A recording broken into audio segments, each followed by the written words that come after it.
Boa noite, nós estamos aqui, eu estou aqui como representante do Ministério de Formação Acadêmica da Igreja Cristã da Família.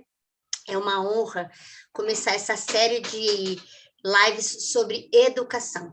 Não poderia ser uma pessoa mais apropriada e mais especial para começar esse nosso novo movimento do que o Paulo Oliveira, que é o presidente do Instituto Renovo, também o nosso pastor da Igreja Cristã da Família e é o sócio investidor em aceleradora de startups. Boa noite, Paulo. Boa noite, prazer estar com vocês todos aqui. Que honra! Eu fiquei pensando assim, tantos predicados, tantos atributos, tantas coisas para falar sobre você, mas eu quero nessa noite começar te perguntando, antes de você se tornar todas essas pessoas, você recebeu uma educação. Você pode nos contar como foi a educação que você recebeu na sua casa? Bom, meus pais ambos foram educadores, né? Então, minha mãe é professora desde o colegial, lá na época, fazia o normal, na escola normal, ia dar aula. Então, com 17, 18 anos, ela já era professora no Vale do Ribeira. Ela nasceu em Santos, morava em Santos, estudou no Instituto Canadá, que é uma das escolas de referência daquela época lá de Santos, e foi ser professora no Vale do Ribeira. Conheceu meu pai num congresso, e meu pai também sempre foi viciado em educação, né? Ele é muita coisa. Ele se formou, ele nasceu no Espírito Santo, Vitória, de Cachoeiro de Itapemirim, morava em Vitória. Ele foi estudar medicina na Federal do Rio de Janeiro nos anos 50. Naquela época, a medicina cirurgião bucomaxilo era uma especialização de cirurgia de medicina, que é o que hoje nós chamamos de dentista, né? Então, a faculdade de odontologia não existia, era a faculdade de medicina com especialização em odontologia, como ainda era nos Estados Unidos, e por isso que a gente chama de cirurgião dentista, né? E aí ele foi ser dentista, e logo a seguir voltou para o Espírito Santo, foi um dos fundadores da Escola de Odontologia, da Faculdade de Odontologia do Federal do Espírito Santo. Casou com a minha mãe, moraram lá, aí ele veio convidado para fazer saúde pública aqui na USP, então ele fez um mestrado em saúde pública na Faculdade de Medicina aqui da Pinheiros, virou presidente do Centro Acadêmico Oswaldo, o CAOC, né, que é o Centro Acadêmico da Medicina, naquela época turbulenta de movimento estudantil, né, no começo dos anos 60, e antes da Revolução, se envolveu aí com a educação, foi um dos fundadores do Mobral, fez faculdade de Filosofia, Ciências e Letras, aí se interessou por matemática, fez matemática e estatística, virou autor de livro didático para a escola, então ele era o autor dos livros de... ele participou dessa reforma do ensino, né, que naquela época tinha os grupos experimentais, que chamava, as escolas experimentais, que estavam mudando aquele modelo de colegial, científico, clássico para ensino quinta série, sexta série, né? Na década de 70. Então, ele era um professor de ciências, foi autor de livro didático de ciências e de matemática, para o que hoje nós chamamos de Fundamental 2. E, então, assim, o ambiente em casa era educação. E, Paulo, para frente. É interessante porque o seu pai era ciências e filosofia e a sua mãe lecionava português, né? Professora de português. Depois ela foi fazer, já quando eu tinha 9, 10 anos de idade, ela entrou na USP e fez faculdade de educação. Então, eu era criança, brincava lá no gramado da Faculdade de Educação da USP, enquanto ela estava tendo aula já velha, né? Junto com a garotadinha lá. Que história! Então, ela virou, ela era diretora, né, no final. Mas, área de humanas, né? Meu pai era de biológicas e exatas, né? E depois ele migrou para humanas, porque ele acabou de fazendo um mestrado em ciências sociais na PUC e o doutorado dele em antropologia na USP. Então, meu pai, ele trafegou nas 3 áreas aí. E era um tempo que nós vivíamos e essa coisa separada, né? Os de humanas, os de exatas, e o seu pai conseguiu ter essa integrar tudo. Como é que foi essa percepção dele? Eu não tinha muita noção de tudo isso, mas ele falava de tudo em casa, né? Então, tinha feira de ciências aí, ele fazia lá, eu lembro que fazia as musiquinhas lá de tório, urânio, né, os isótopos, energia nuclear, que naquela época era um negócio também muito falado no Brasil, né? O programa nuclear brasileiro. Ele tinha um monte de cursos em física quântica, aí fazia relação com quem também fez teologia, né? Então fez física quântica com a Bíblia e foi reitor, deão, né? Deão do Seminário Teológico, Batista Nacional. E então ele misturava tudo, misturava tudo. A conversa com ele era interessante na primeira hora, depois você tinha que ter muita paciência para aguentar, porque não tinha fim. Ele falava de qualquer Eu li o assunto. livro dele sobre as raças, sobre os negros, na Bíblia. A Muito, muito. tese de doutorado dele da antropologia na USP foi essa: racismo no Brasil, os negros, os índios e os judeus. Então ele fez essa mistura muito, muito envolvido com o judaísmo, né? A orientadora dele era a Anita Novinsky, que até hoje é uma das orientadoras da Faculdade de Filosofia e Ciências e Letras da USP, do hebraico. E eu agora recentemente vi um filme de novo, que é um filme de 2007, se não me engano, que As Estrelas do Sertão. As Estrelas do Sertão. É um filme sobre os judeus cristãos no Brasil. E é a história da minha família, porque a minha família, do lado da minha mãe, tem ascendência judia, lá no interior do Rio Grande do norte da Paraíba, e eles tinham esses costumes. Então, eles se fechavam sexta-feira à noite, trancavam as portas, e quando acendia a primeira luz, a primeira estrela aparecia no céu, tinha um jantar. Então, eles faziam o Shabat, só que não chamava Shabat, todo mundo era católico, só que eles vinham dessa herança. Os mortos não eram enterrados em caixão, eram os que chamavam de terra lavada. Então, era uma mortalha envolvida em panos e jogava na própria terra. Tinha um costume de limpeza que era totalmente judaico. Então, são os cristãos novos no Brasil, coisa interessante. E aí, só para deixar o assunto, quando o Brasil começou, no século XVI e XVII, um terço dos brasileiros, os portugueses que vinham para o Brasil, um terço era judeu. Então, a influência judaica no começo da civilização brasileira, o Pedro Vaz de Caminha era judeu, o piloto das naves de Pedro Álvares Cabral, os guias todos eram judeus que tinham vindo da escola de Sagres, né? Então nós temos uma formação como país muito forte. Meu pai adorava esse assunto, adorava. E é interessante, eu fiz uma aula agora com a Letícia Quintanilha, como mãe homeschool, ela deu uma aula sobre o descobrimento do Brasil e falou dos judeus. Eu falei, mas em nenhum livro da minha escola onde eu estudei, eu nunca escutei falar sobre isso. E é tão rico, né, Paulo? Como a gente foi roubado de aprender coisas de que realmente aconteceram, né? Muito rica a sua formação. E como eram os jantares na sua casa? Vocês falavam de todos esses assuntos e de uma... Quantos irmãos vocês são? Somos 4, né? Eu e mais 3. Eu sou o primogênito e tem mais 3. Meu irmão, ele fez física, depois ele fez letras na USP, né? Seguindo os passos do meu pai, fez hebraico e depois ele foi estudar em Israel, passou 2 anos lá, estudando hebraico na faculdade, pela USP, né? Teve um convênio que foi para lá, para aprender hebraico num kibbutz, morar no Moshav, num kibbutz lá. Minha irmã, ela fez enfermagem, tem um doutorado em saúde pública também, pela USP. E minha outra irmã é historiadora, tem um mestrado ela fez nutrição e história. Então, também tem mestrado. Então, eu sou o único, meu pai ficava reclamando comigo porque eu não fiz nenhum mestrado, eu só fiz engenharia e física. Só. Não tinha, só fiquei na graduação, fiz 2. É muito interessante que a primeira... Eu venho de uma formação de humanas, o que poderia dizer isso. E eu me lembro das primeiras vezes que eu te ouvi falar, eu fiquei muito impactada com o teu português muito bem falado. E eu falava assim, é uma coisa que realmente chama atenção. Não sei se você já escutou esse comentário, mas além do que você fala ser muito consistente, a maneira como você fala nos demonstra o quanto você é bem educado, literalmente bem educado.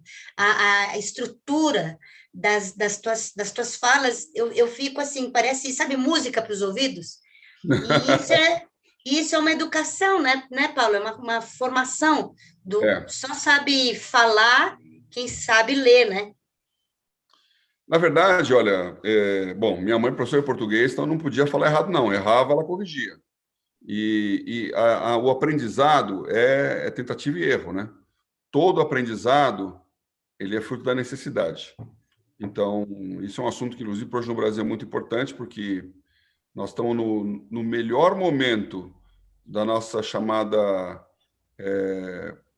bomba demográfica, ou seja, é a hora em que tem mais jovens na história do Brasil, é agora, e não vai ter mais depois, porque nós estamos no pico da nossa bolha demográfica, né? A pirâmide está invertendo. Então, esse é o momento que nós temos mais pessoas preparadas, em termos de idade, para serem produtivas, mas nós não temos educação. Então, essa geração nem trabalha, nem estuda, enquanto os outros países, eu estava participando de um seminário esses dias aí sobre isso, falando de China, né? A China, ela está com um grave problema, ela tem um crescimento fantástico, né? É o país que mais cresce no mundo, só que ela está velha, porque tem uma população já de décadas naquela lei de um filho só. Como só pode ter um filho, você tá primeiro verticalizando a família, ou seja, quando só tem só um filho, você não tem mais primo, você não tem mais tio, é um filho, um neto né, o avô, o pai e o filho numa linha, né? Então isso não cria um senso familiar lateral. Segundo, você para de crescer, porque a taxa de fertilidade abaixo de 2 numa nação, ou seja, 2 pais morrem, 2 filhos substituem. Então, se a taxa de fertilidade é abaixo de 2, o país está começando a diminuir de tamanho, porque está começando a substituir mais por menos.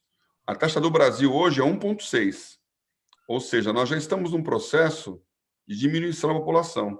O nosso pico vai ser 235 milhões de brasileiros. Nós estamos perto dos 220, então você vê que nós na próxima geração, já teremos mais velhos do que jovens. E esse é o problema da China. Ela tem mais velhos do que jovens. Eu visitei muito a China em 2010, naquela época. Eles diziam isso aí.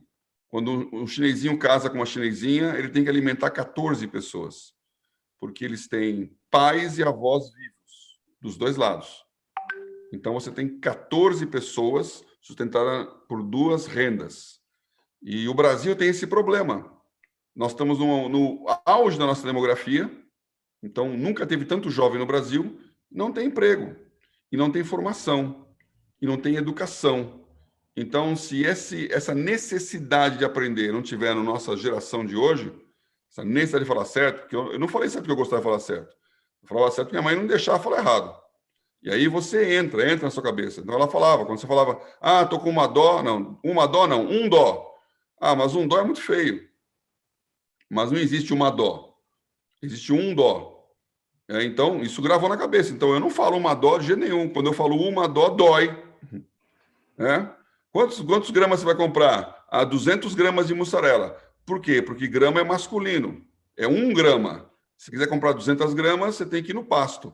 Então, essas coisas entram na cabeça. Agora, quem fala 200 gramas, né? É educação, é a repetição, é o hábito, não é o livro. Então, Não é o livro? nós precisamos da família, nós não precisamos de governo. Precisamos de família falando de educação e levantando a barra das crianças. E nós não temos isso. E é a última geração de chance do Brasil. Então, o problema da educação no Brasil é muito sério. Mas, Paulo, me diz uma coisa: como é que você, hoje, essas famílias que estão educando seus filhos que estão na escola, se essas famílias não são educadas, como é possível fazer esse encontro ou fazer uma transformação? Porque esses pais, eu sinto, que necessitam de aprendizado. E como é que faz isso? Então, esse é o doloroso processo de transformar um ciclo vicioso num ciclo virtuoso. Ele sempre é uma revolução, nunca é uma transição.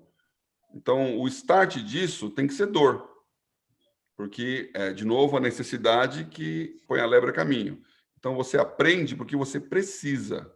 Você falou aí no começo que eu estou aí com a aceleração de startups. A startup é isso. Você tem um modelo americano que é o modelo da abundância. Lá tem muito dinheiro, tem muito mercado, tem muita chance qualquer um. Então, qualquer um pode aprender, estudar, inventar um negócio, montar um negócio e ficar rico ou tentar ficar rico lá com o Vale do Silício. O Brasil não tem esse modelo. Nós temos o modelo da necessidade. Se você não fizer, você está perdido. Então, o que vai te empurrar? Que você tem que jantar. Então, acabou o almoço, tem que ir atrás do jantar. E esse é o modelo de Israel. É o modelo da necessidade. A inovação lá é fortíssima, porque eles precisam. Porque se um judeu, um soldado israelense, não equivaler em termos de poder de fogo a 10 soldados árabes, eles morrem. Eles são simplesmente invadidos. Então, o que fez isso? Poucos tiveram que se multiplicar para fazer muito. Então, você teve agora essa última guerrilha lá que aconteceu com o Hamas lá, mais de 4.000 bombas foram jogadas em Israel. Como é que eles vão se defender? Eles têm que criar lá o domo de ferro, lá, o Iron Dome, tecnologia, porque já que não tem gente, tecnologia. Então, nós temos a necessidade. A família, como é que ela quebra o ciclo vicioso aí? A família tem que deixar de pensar que o filho precisa de um diploma, como se o diploma fosse a solução, para que ele tenha conhecimento. E o conhecimento vem do relacionamento. Então, a grande vantagem, e ainda bem que pelo menos tem uma vantagem, né? Porque essa pandemia tem muitas desvantagens, né? Fora o aspecto social, o aspecto de saúde, as mortes, né? A crise das pessoas aí, que vai ter décadas de dinheiro para os psicólogos e psiquiatras. Agora, teve uma coisa, mostrou que homeschooling funciona. Ou seja, funciona. Se você não tiver em casa pais que te educam, está perdido. E o pai tem que participar da educação do filho. E ele participou a fórceps. Estão todos esperando o momento que a escola volte para poder depositar as crianças lá.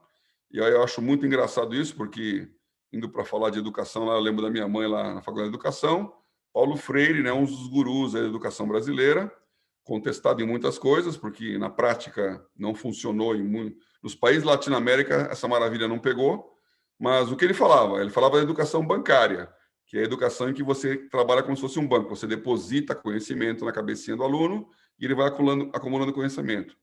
E o que ele tem que ter é uma educação libertadora, onde ele aprende a estudar, e aprende a gostar, ele aprende a querer.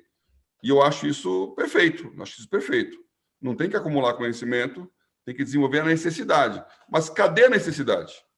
Então, o que nós estamos hoje é um Brasil que perdeu a qualidade de educação que ele tinha para poucos e agora tem muitos sem qualidade nenhuma.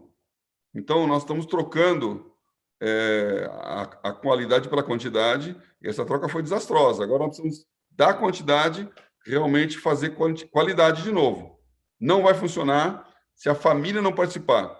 Se os pais não tiverem a consciência que são eles que apertam o botão lá, são eles que falam para o filho menos joguinho, menos brincadeira, sai do seu quarto, sociabiliza, não viva sozinho. É esse que é o drama.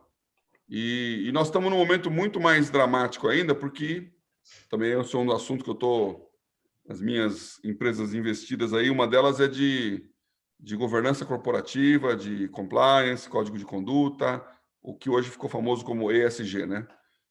São as políticas de sustentabilidade. E está claro que o problema das empresas hoje é que elas têm 5 gerações trabalhando. Porque você tem lá um baby boomer, que é o cara de 60 a 64, 45 a 64, que é o pós-guerra, né? Eu sou um baby boomer segunda geração. O verdadeiro baby boomer é aquele que... A baby boomer vem porque os pais voltaram da guerra, acabou a crise, o mundo saiu daquela grande crise existencial, inclusive, e começaram a fazer filhos. Então, soldados de volta, casam, filhos. A taxa de natalidade nos Estados Unidos explodiu. Então, essa geração que nasceu no pós-guerra, anos 50, é uma geração que nasceu enxergando a escassez, enxergando os pais que viveram a recessão dos anos 30, que viveram a guerra dos anos 40 e 50, finalmente crescendo. Então, tinha uma necessidade de trabalhar, uma necessidade de produzir, uma necessidade de segurança. Então, esse pessoal queria trabalhar numa multinacional, queria ser um corporation e ter garantias e crescimento. A geração X que vem depois, ela tem outras necessidades. Ela já não acha tão importante assim a segurança, ela quer ter o desfrute. É os yuppies, né? Ficar milionário com o mercado de Wall Street, aquelas coisas todas, e sem nenhuma preocupação com o meio ambiente, com nada. Eles querem consumir, consumir, consumir, carros potentes, alta poluição, sem nenhuma preocupação ecológica. E aí vem a nova geração que já muda. Então, quando você pega a Y, que é a geração Millennium, ou seja, dos jovens que nos anos do século XXI começam a ter filhos, eles já têm uma outra visão de mundo. Eles não têm necessidade. Estão vivendo num mundo, na média, mais rico. Então, eles se dão ao luxo de escolher o seu emprego, do que eles vão fazer, Ah, não gosto disso, não vou trabalhar nisso, não me faz feliz. Na geração Baby Boomer, meu amigo, o emprego apareceu, você agarra, porque precisa de comida. Agora, aqui não, agora eu vou escolher, não gostei disso, faço 2, 3 faculdades para descobrir qual que é. E aí vem, em cima dessa geração, vem a Z, que é a geração totalmente digital, que é totalmente disruptiva. Então, tanto a Y quanto a Z, eu não preciso ter um carro. Se eu posso andar de Uber, para que eu vou ter o carro? Eu vou andar de bicicleta. Eu quero fazer alguma coisa que deixe o mundo melhor. Já tem uma alta consciência ecológica. E aí vem o SG, que é Environment, Social and Governance. Então, hoje nós estamos num mundo em que, misturados numa empresa, tem lá o presidente do conselho, o diretor ou o dono, que é baby boomer, e tem lá o jovenzinho estagiário, que é Z, e daqui a pouco alfa, que tem totalmente outra cabeça. Então, o mundo mudou muito, e a educação tem que entender como é que ela equilibra essa transferência de conhecimento. E como ela equilibra isso? Como é que faz essa transição? Eu tenho escutado você falando muito em ser disruptivo, né? Essa é uma nova palavra que as pessoas muito têm dito, mas como é que faz isso no meio de tantas pessoas diferentes? E com tanta intolerância, né, Paulo? Não, mas as diferenças, elas ajudam a disrupção. Porque quando está com tudo, sabe, o seu bisavô, o seu avô e talvez o seu pai viveram coisas muito parecidas. Houve mudanças? Claro. Então, o bisavô andava a cavalo, o avô já conheceu o carro, já conheceu o rádio, aí o pai já conhecia a televisão, que é uma coisa anos 50, mas o tipo de sociedade, ele mudava muito lentamente. Agora, dos anos 60 para cá, a velocidade cresceu muito. Então, as coisas são novas e obsoletas dentro de uma geração. Eu já falei que eu sou a geração que viu nascer, crescer e morrer o fax, o Blu-ray, o videocassete, antes do Blu-ray, né? O videocassete. Então, quando eu era criança, adolescente, você poder ter uma máquina que pudesse passar um filme em casa era ficção científica. Sabe, você poder escolher o filme que você queria ver, pausar e voltar depois, não existia o negócio dele, não estava fora do... Então, quando a Sony lança lá o Betamax, lá, que é o primeiro, não é nem VCR, né, outro modelo, aquilo só milionários tinham aquela máquina gloriosa. E hoje não existe mais. Hoje não tem nem mais o Blu-ray, né, nem o DVD. Então, essa velocidade de criação e destruição, ela afeta as gerações. Aí vem o disruptivo. Você cria uma coisa nova que nunca ninguém viu. O problema da educação é que ela não foi... não sofreu ruptura até agora. Não.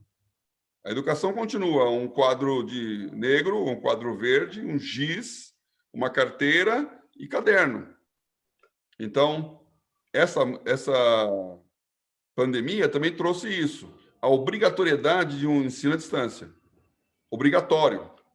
Então, de repente, agora você descobriu que em algumas instâncias, principalmente os mais velhos, os universitários, é até melhor você participar de uma EAD do que presencial. Porque hoje, eu tenho repetido isso, hoje você pode escolher o professor que você quiser. Você pode escolher o assunto que você quiser. Você pode aprender o que você quiser no YouTube, na internet, em aulas especiais. em conteúdos de AD feitos. Então, eu não estou preso naquele professor na minha sala de aula. Eu posso ter o mundo inteiro para aprender. E tem várias academies que já estão indo nessa direção. Então, a mudança do ensino é a libertação do aluno. E aí, então, voltamos para o Paulo Freire. O aluno liberto, ele vai escolher o seu conteúdo, ele vai escolher o seu aprendizado. E como a escola fundamental tem que fazer? Ela tem que ensinar o aluno a aprender. Então, ele não tem que aprender um conteúdo, ele tem que aprender a aprender. E se ele aprender a estudar, ele vai fazer isso em qualquer lugar. Eu aprendi a aprender na USP, mas não era uma coisa pensada. Não era uma coisa pensada. Porque a USP, não sei quantos conhecem assim, pelo menos na parte de exatas e biológicas mais ainda, né? Ela funciona como um templo do saber, universidade. Então, o professor que está lá, ele não está lá para dar aula. Ele não quer ser professor no sentido didático de ensinar alguém alguma coisa. Ele está lá para estudar. Ele está lá para desenvolver pesquisa. Ele está lá para fazer mestrado e doutorado. E aí ele é obrigado a dar aula. Porque se ele quiser fazer doutorado, ele tem que ensinar a graduação. Então, a maioria esmagadora dos professores, elas não estavam querendo melhorar a sua capacidade de ensinar. Eles tinham que ensinar. Então, você pegava um professor que era muito inteligente, muito capaz, desenvolvendo teses muito profundas, e aí, então, ele chegava na sala de aula, ficava lá murmurando para a lousa, blá, blá, blá, blá, blá, blá, blá, escrevendo, ninguém acompanhava nada, ninguém sabia o que estava acontecendo, e depois vinha uma prova. Ou seja, você era diferente do que a minha vida inteira foi de primário, ginásio e colégio, para falar dos meus termos lá atrás. Você tinha que... Lá, o que você fazia até o ensino médio? Você estudava a matéria dada em sala de aula e um pedaço dela caía na prova.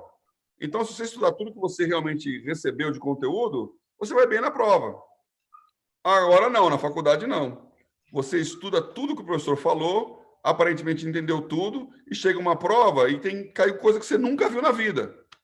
E aí? Então, a prova de cálculo na engenharia, eu tirei 3. Nunca tinha tirado 3 na minha vida. Foi um choque, porque eu tive que aprender a aprender. Aprender a estudar fora de sala de aula, aprender a estudar com lista de exercício, aprender a estudar apesar do professor e não através do professor. E isso foi um esforço para você aprender a aprender. Eu acho que a escola faz isso de propósito. Agora, Paulo, deixa eu te fazer uma pergunta. Quando você teve a visão e você esteve à frente do Centro Renovo de Educação, o que te motivou? Você falou assim, eu vou investir na área de educação, porque eu conheci e a minha vida completamente foi transformada e mudada, porque os meus filhos foram estudar numa educação por princípio. E eu, que era achava que gostava tanto de educação e tão comprometida em estudar tantos métodos, eu nunca tinha ouvido falar em educação por princípios. Há muitas pessoas que provavelmente vão assistir essa live e nem sabem. Outro dia eu estava conversando com uma professora e ela falou, mas toda educação não é por princípio? Como você chegou na educação por princípio? Como é que foi ter essa escola? Necessidade. Então, você tem um grupo de jovens que casam, e aí, quando eles casam, tem filhos, e aí, então, vai mudando as necessidades, né? Aliás, o Google fez essa pesquisa aí alguns anos atrás com a geração do milênio, os pais do milênio, e fez a pergunta para jovens de 20 e tantos anos, né? Jovens mais velhos, mas não casados, quais eram as 5 maiores preocupações da sua vida. E a 5ª preocupação era fitness, era cuidar do corpo. A outra era romance, ou seja, arranjar um namorado e gastar bem o fim de semana. A outra era ganhar dinheiro. A outra era, em segundo lugar, amizades. Estar com amigos. Então, o que ele queria fazer? Estar com os amigos. Deu um tempo livre, estar com os amigos. E a primeira, agora não sei se é a primeira ou a segunda, era hobby. Ter um hobby.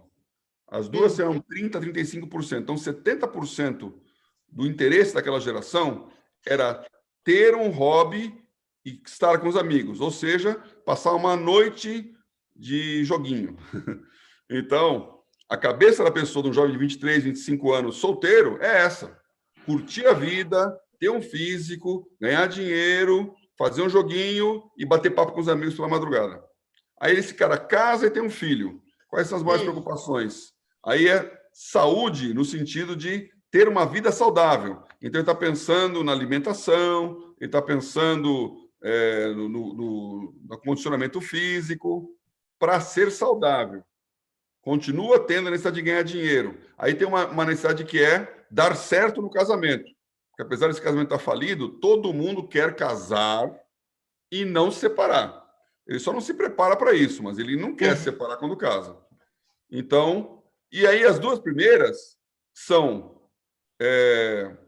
saúde dos filhos. Não, a segunda é educação dos filhos e a primeira é saúde dos filhos.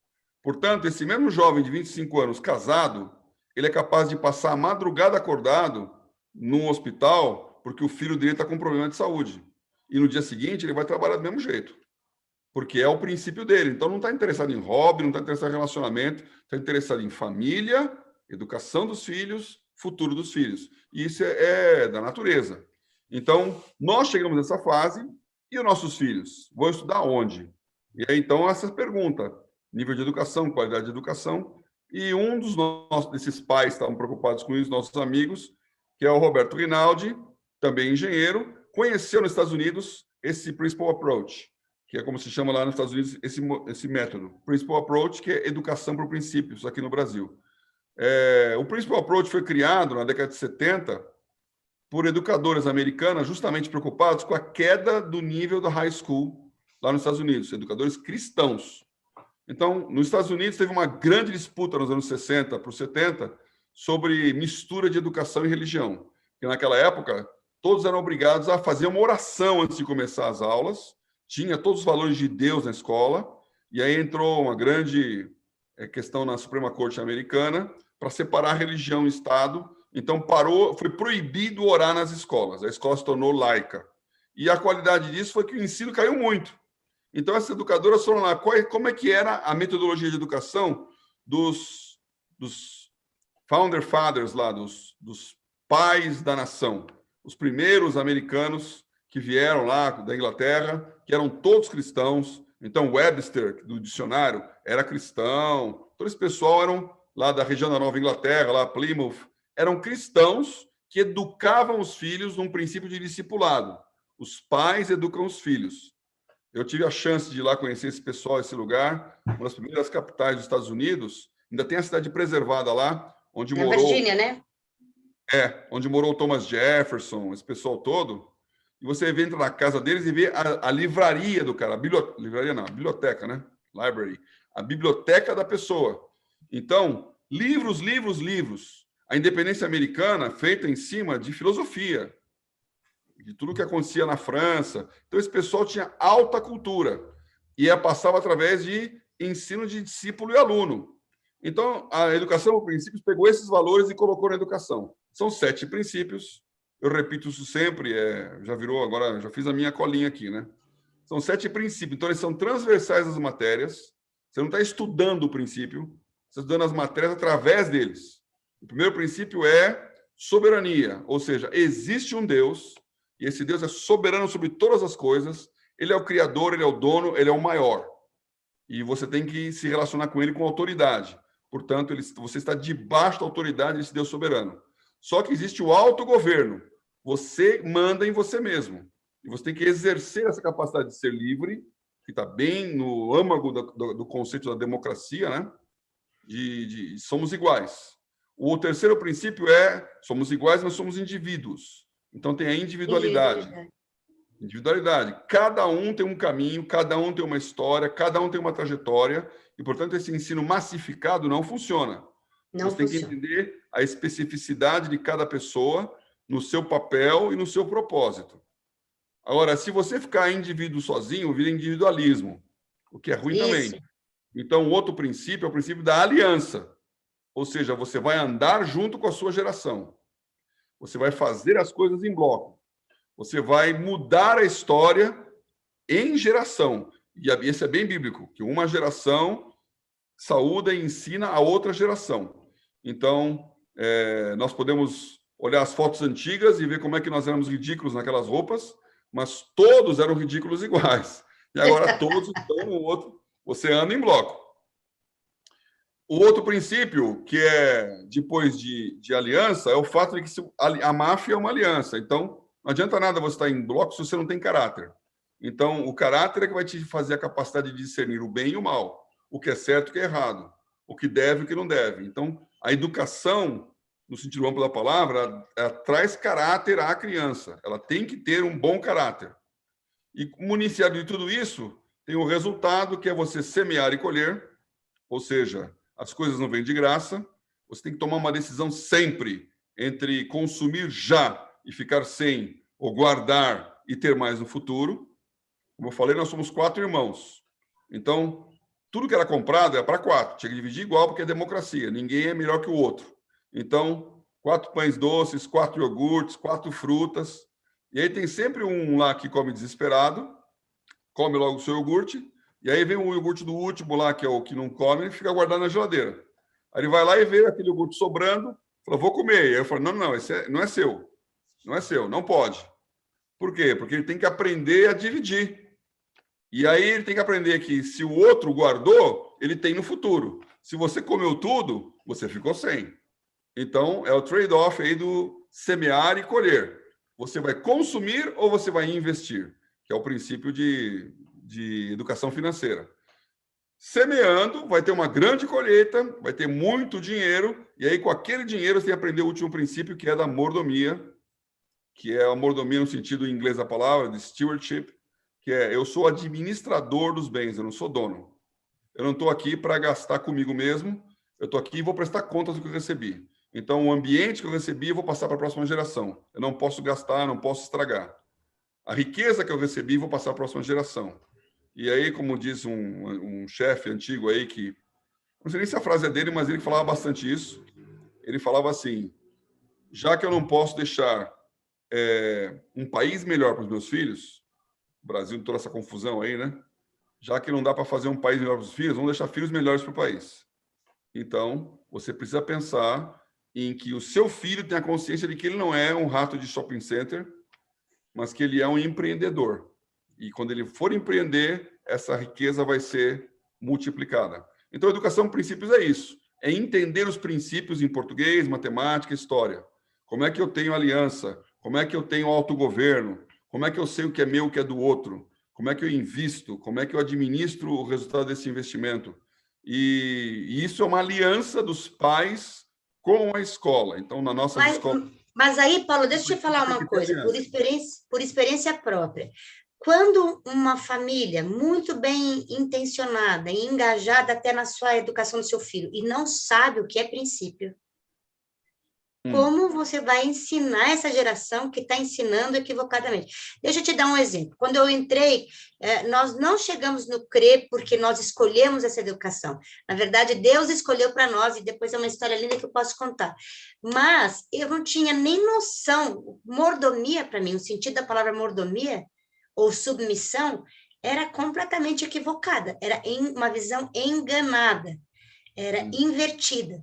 Então, eu vejo muitos pais ainda em escolas cristãs que não têm a mente renovada, que não têm o sentido das coisas, e que aí fica nessa patinando entre uma coisa e outra, e relativo ou absoluto. Então, o que você acha? Qual a perspectiva que você vê da educação? Nós falamos no início, que os pais têm que educar seus filhos. Os pais estão vivendo isso na pandemia. E se esses pais não sabem como educar, como nós vamos educar esses pais? Então, por isso que nós, como Instituto Renovo, saímos um pouco dessa bolha cristã e falar de educação em princípios e fomos para a EPI, que é Educação para a Integridade. Porque o problema de educação, isso é igual à vacina. Você só vai resolver o problema quando tiver uma grande maioria vacinada. Não adianta um estar vacinado. Você tem que contaminar. É a contaminação de rebanho. Para que todo mundo junto tenha uma massa crítica. Porque enquanto você tiver um Estado que está tomando para si a obrigação do ensino e começa de uma maneira positiva, já que o pai não tem essa mentalidade, já que o pai está fazendo escravo o seu filho, né, trabalho escravo, já que o pai só quer saber de usufruir, então o Estado toma para si esse direito de fazer o que o pai não faz. E para impedir o pai de não fazer, ele obriga o aluno a ir para a escola. Então, ensino obrigatório.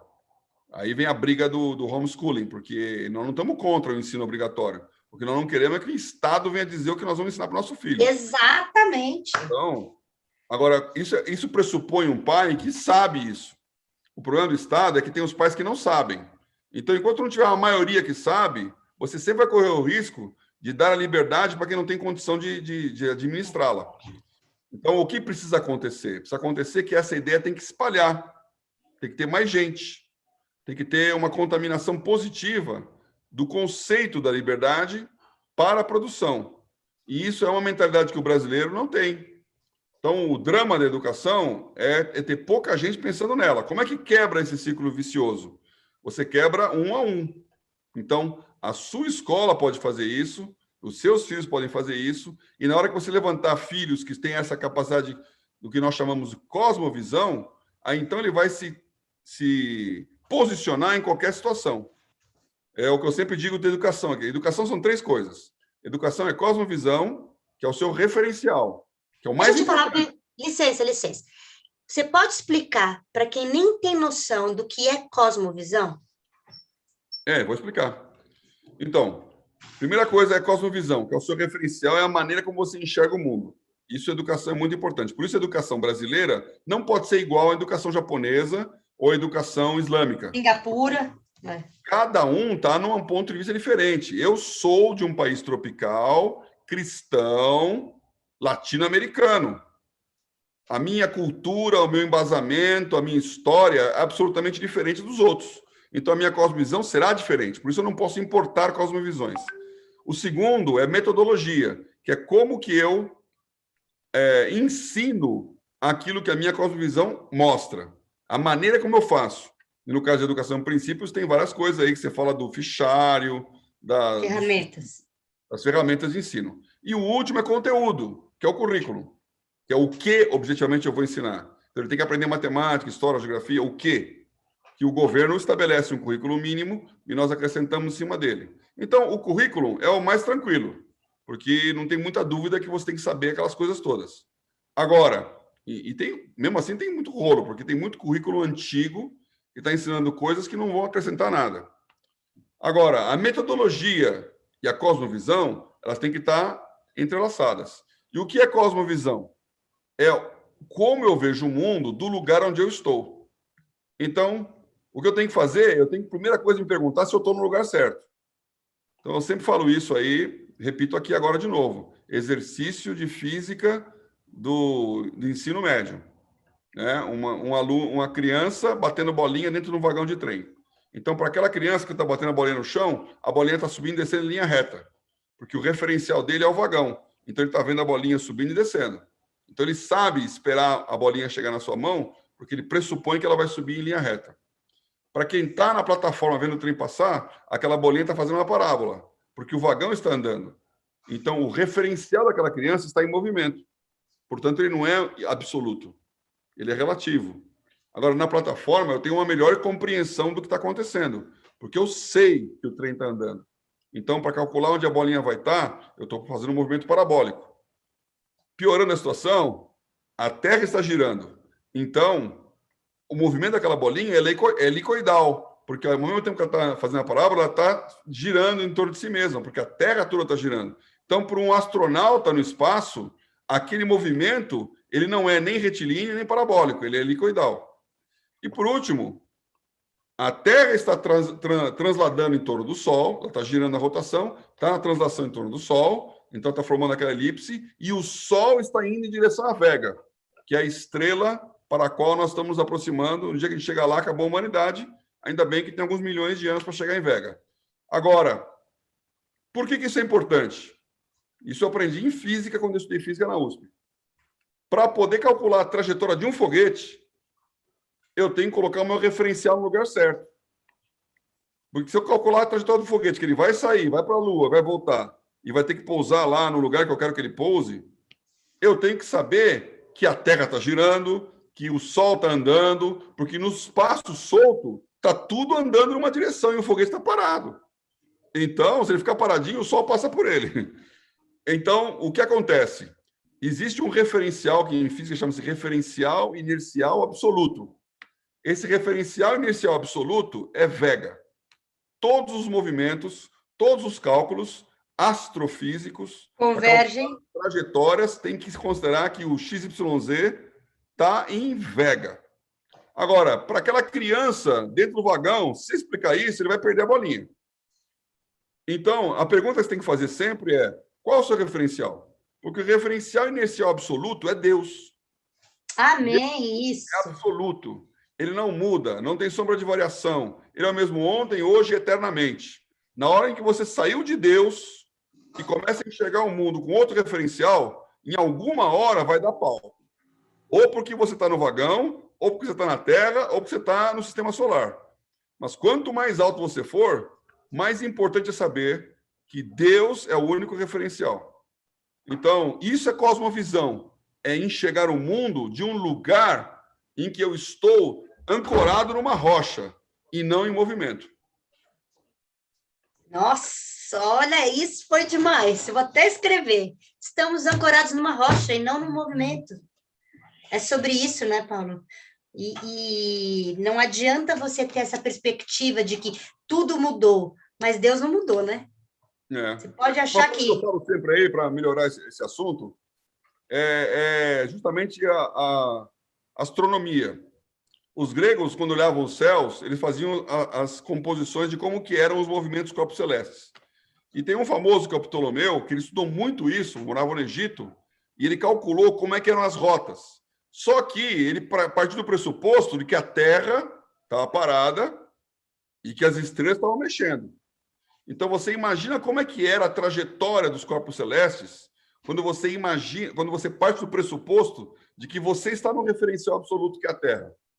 Era uma confusão maluca, ele não conseguia calcular. Na hora em que vem um Copérnico e fala: "Pera um pouquinho, a Terra está girando, é o Sol que está parado", aí aquele movimento maluco vira uma elipse, que é uma coisa simples, clássica, tranquila de entender. Então, quando você entra no referencial certo, você começa a entender as coisas, porque elas são muito mais simples do que você imagina.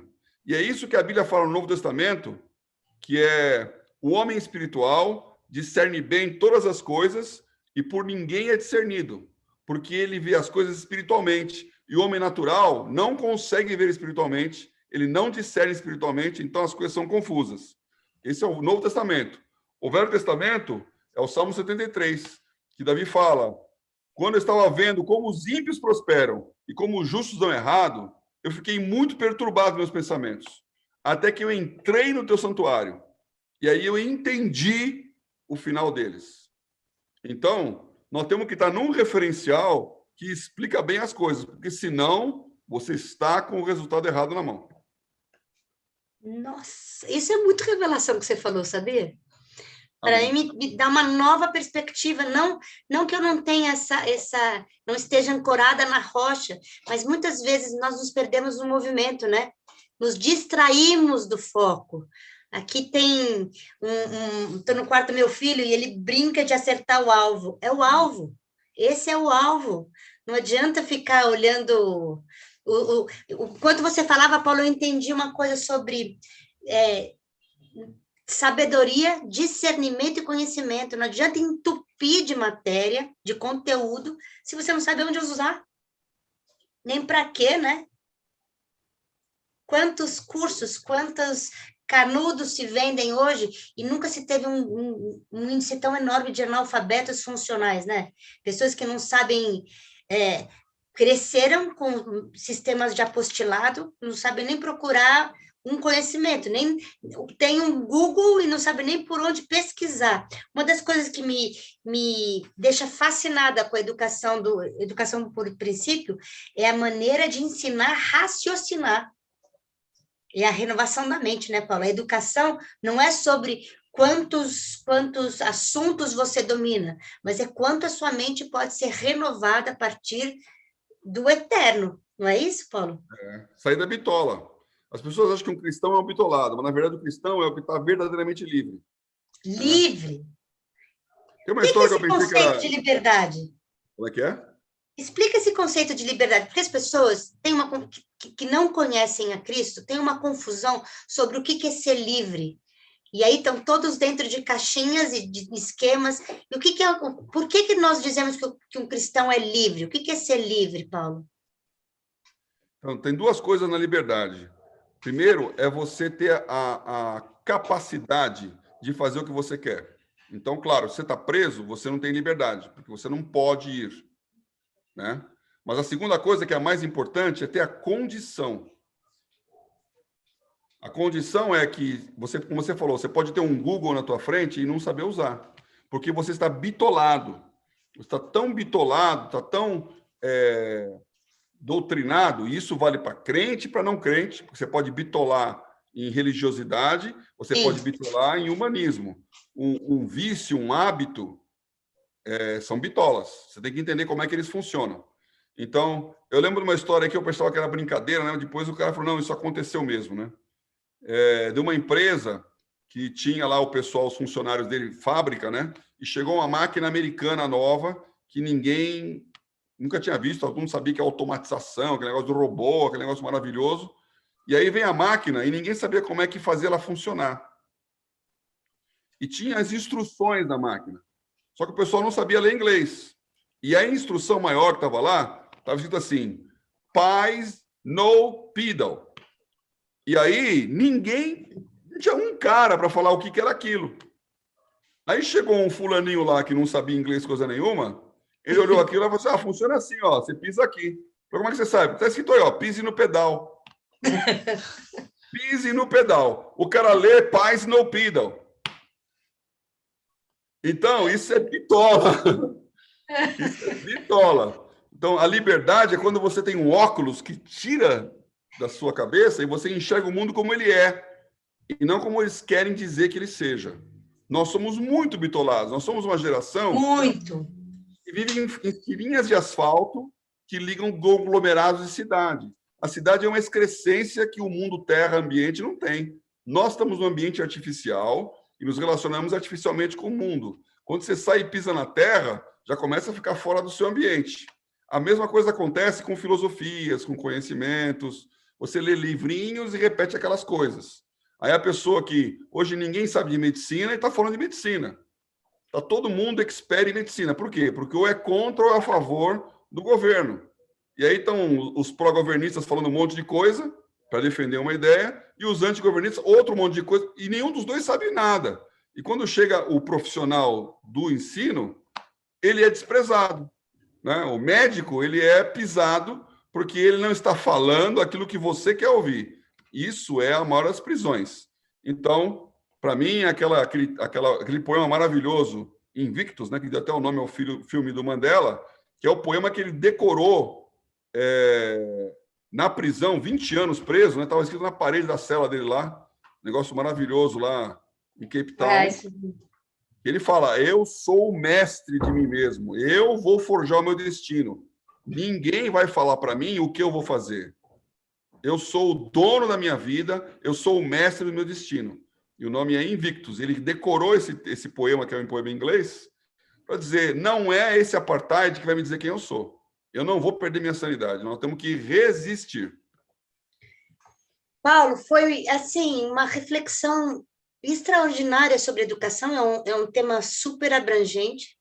Nós temos 4 minutos aqui para concluir a nossa fala, que seja a primeira de muitas, passou voando, é um prazer te ouvir mesmo. Eu tenho a honra de ser uma ovelha do seu rebanho e te escutar todos os domingos, mas para quem não te conhece, eu tenho certeza que essa live vai ampliar, vai tirar da caixinha, da bitola, e eu queria te dizer qual seria a sua fala final aqui para a gente concluir sobre educação. O que é uma coisa que você fala assim, olha, esse é o caminho para pensar a educação?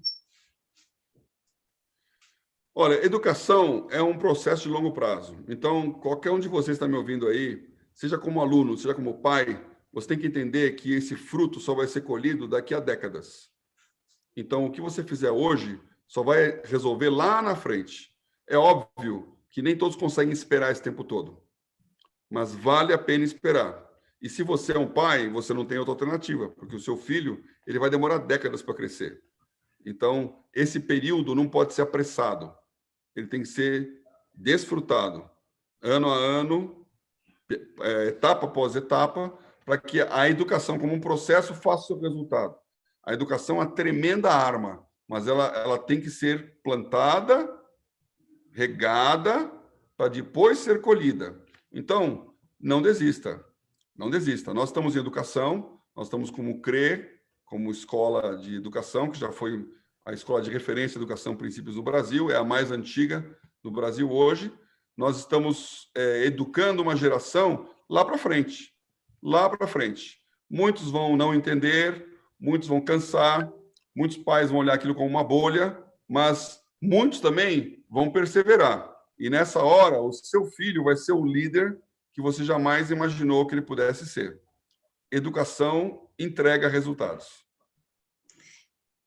Eu posso te dizer de cadeira, porque a minha casa vive isso. Nossos filhos começaram a estudar no Centro Renovo em 2012. Hoje, a minha filha do meio, Maria Clara, é uma líder e ela tem vivido coisas profissionalmente e muito do que ela aprendeu e foram as raízes das cadeiras que ela sentou lá na escola, mas, sobretudo, a Igreja Cristã da Família tem uma base que é Formando Jesus em Nós, que é puramente educação, né, Paulo? A igreja do qual você é presidente é Formando Jesus em Nós, é aprender. Então, e isso é contínuo, não tem data para expirar. Nós estamos matriculados nessa escola até Vega, até a eternidade. E eu espero que a gente possa voltar a falar juntos aqui. O Ministério de Formação Acadêmica te agradece muito o seu tempo, a sua disponibilidade, mas, sobretudo, a sua entrega na visão da educação. Eu vejo, assim, tanto o Miguel quanto a Maria Clara, que estudaram no CRE, mas que passaram e continuam como seus alunos, aprendendo todos os domingos com o que você fala, tem feito uma diferença incrível. A minha casa foi alcançada como... entrou para o reino dos céus através de uma porta de escola. Então, quem está aqui escutando não sabe o que é educação por princípio, não sabe e gostaria, nos procure como Ministério de Formação Acadêmica, vai ser um prazer imenso poder dizer do que nós temos vivido e visto. Muito obrigada, Paulo. Foi um prazer ter você aqui. Estamos juntos. Até Estamos Vega. mesmo. Até Vega, até. Boa noite e muito obrigada. Essa live vai ficar gravada para que mais pessoas possam ter acesso. Divulguem e espalhem para quem vocês acham que precisa refletir sobre o que é educação.